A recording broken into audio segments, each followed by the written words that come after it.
Hello and welcome to the beginning of my tutorial series about web and mobile development. This series is about all the basic stuff you need to build an application, make it run as a website and deploy it on the Apple App Store and Google's Playstore.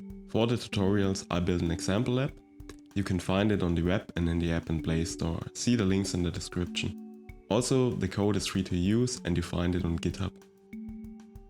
We will use Flutter as framework to build the front end. I will explain how to build a UI, manage page routing, how to use its cross-platform capability, and beside that of course general Flutter skills. The backend to this app will be done by Python. I show how to set up a Flask server, interact with the database and teach general Python skills. To set up all the infrastructure the application needs to run, I will show how to add a database from Firebase, use Firebase hosting and run the backend on the Google Cloud Platform server. In the end we will deploy the app in the App Store and in the Play Store.